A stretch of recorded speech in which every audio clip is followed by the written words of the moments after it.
Aluxers, today we'll be getting up close and personal with one of the most desired commodities throughout history. Pirates have plundered for it, explorers have searched for lost cities made of it and failed. Jewelers and fashion houses create beautiful objects from it, investors trade it, and even tech companies need it.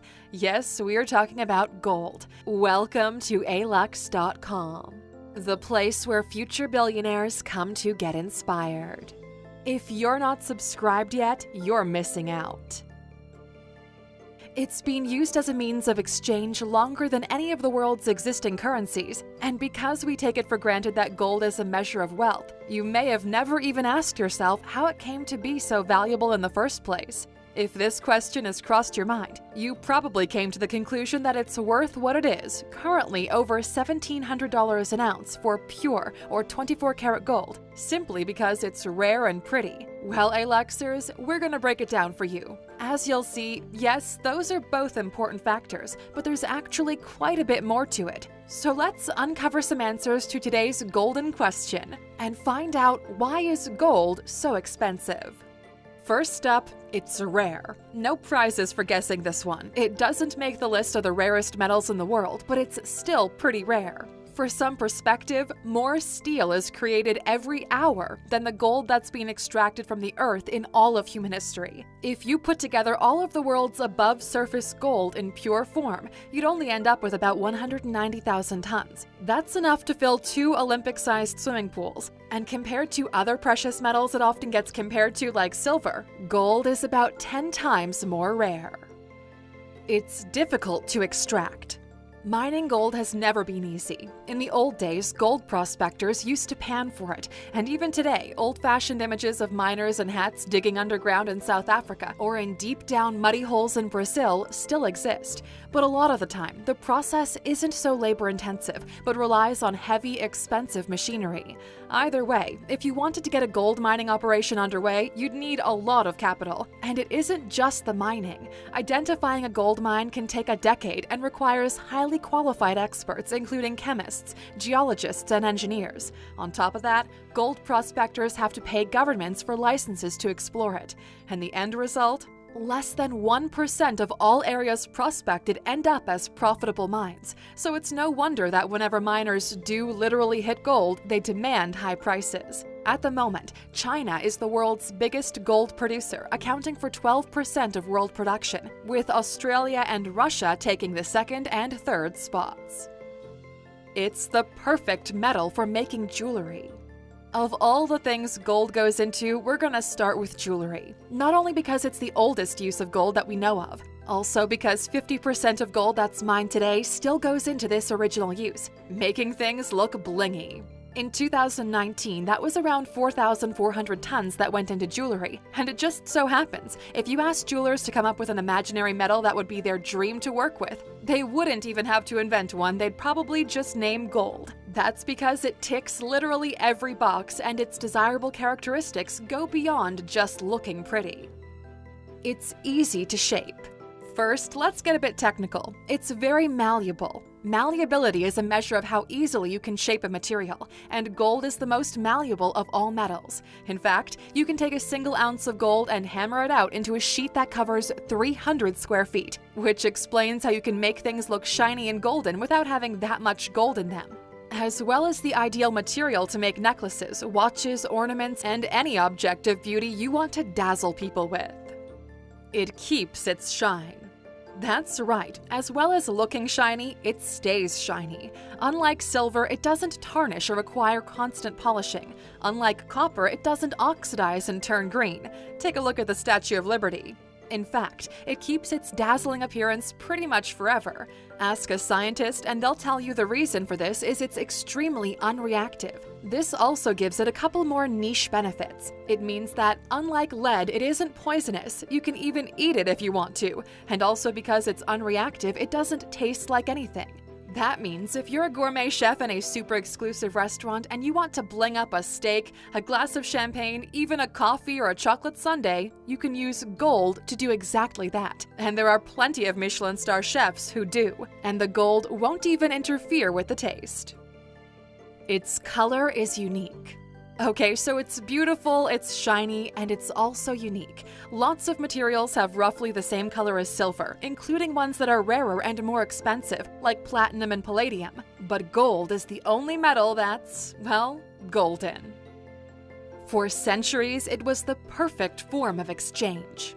The oldest gold coins we know of were made by King Croesus of Lydia. Nowadays, that would be Western Turkey, in about 540 BC. And there are some pretty good reasons why gold was chosen to make the earliest payments. It's rare, but not too rare. Platinum would have been impractical as there's so little of it around. Totally aside from the fact that it's harder to work with and ancient cultures probably didn't even know platinum existed. Common metals wouldn't fit the bill because, well, they're too common to be worth that much. Copper was used by the ancient Chinese, but it oxidized. It's true that silver also fit the bill and was used as currency alongside gold, but as gold is about 10 times more rare than silver, gold has always been seen as silver's prettier, classier sister. It's a highly prized investment.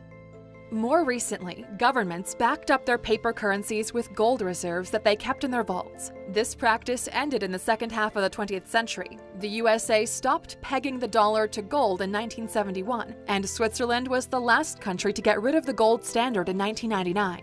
But banks still do hold gold reserves, and demand from central banks continues to be one big reason that its price stays so high.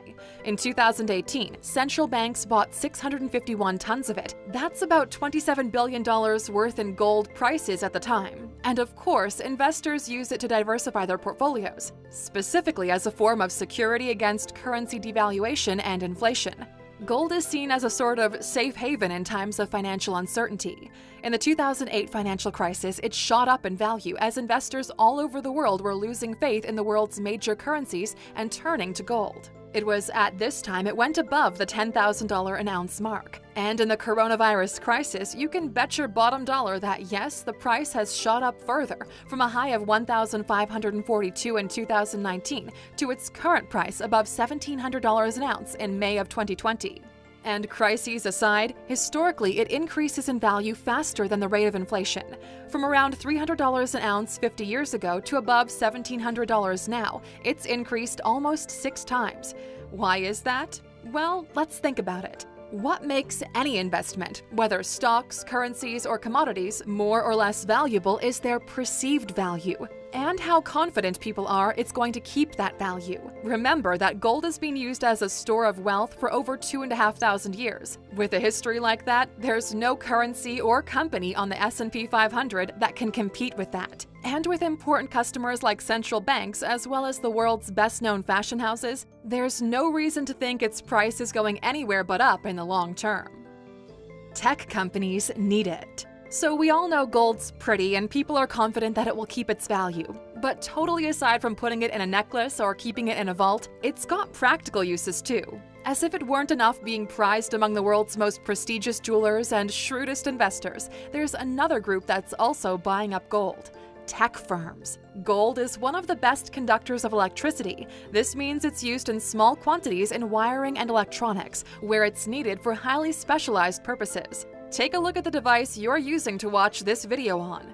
You guessed it, it contains gold. Sure, it's only used in small quantities, but at the rate smart devices are being produced, this use accounts for about 14% of gold, and it's also used in nuclear technology, in satellites and radiation shielding, in medicine and dentistry to coat teeth, and even in injections to relieve pain for arthritis sufferers. And the visors and astronauts' helmets are also coated in thin, transparent layers of gold, which reflects heat and the sun's glare.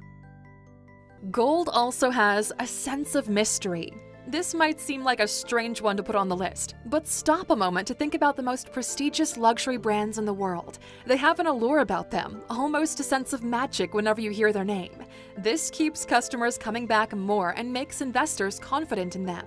Gold, although it isn't a brand, has this wow factor in spades, or maybe we should say in carats, and it's had it for centuries. Since ancient times, it's been used to make items for royalty and religious rituals. You can even read about it in the Bible. When we visit opulent palaces or ornately decorated churches, it's all gold that dazzles us more than anything else. Nowadays, the most fashionable brands make their most luxurious pieces out of it. Prestigious awards from Olympic medals for first place, Oscars, Grammys, Nobel Prizes, and obviously the Golden Globes are made of it. It's wowed us with its associations of nobility, the divine, and luxury. And it's even embedded itself into our way of thinking. Look at the number of expressions in English or any other language for that matter that use it. To be worth your weight in gold, to strike gold, to be like gold dust. It's almost as if gold has its own marketing department that's been working overtime the last 6,000 years. That's since the first known gold artifact was sculpted. And all of this means that gold is instilled in our minds as one of the most desirable commodities imaginable, and this can only add to its high price. But will gold hold its value? The answer to this one is almost certainly yes, and it could start to rise even faster in the not-too-distant future. It's estimated that stocks of gold that are still below ground and that we can realistically mine are limited, and they could run out in just 20 years from now. But there's no sign of demand shrinking, even if the world lost interest in beautiful jewelry overnight, as if that's about to happen. With its practical applications for computing and technology, gold would still be a prized commodity. And that could mean that in the years to come, its value will rise even faster. And let's end this with another interesting prediction about the future of gold. Scientists know that gold can be found on meteorites, and possibly on Mars, Mercury, and Venus as well. This means that with space exploration forging ahead, the next gold rush could be in space. And Alexers, here we are at the end. We're curious to know, in your mind, what's the most beautiful item made from gold you've ever seen? Tell us in the comments. And for sticking with us until the end, here's your bonus. You want to see the most ridiculously over-the-top bling item we could find that's made of, or at least coated in gold? We passed on items like gold shirts and gold barbecue sets and a gold set of poker chips to choose the gold-plated Lamborghini Aventador. This absolute top-of-the-range Lamborghini is made out of carbon fiber, which is then coated in 500 kilograms of solid gold, as well as diamonds in the headlights and 700 precious stones woven into the seats. And all of it can be yours for a price tag of $7.4 million. Thank you for spending some time with us, A-Luxers. Make sure to like and subscribe so you never miss another video. We also handpicked these videos, which we recommend you watch next. You can talk to us on all social medias or ask a question on our website, alux.com. Thank you for being an A-Luxer, and we'll see you back tomorrow.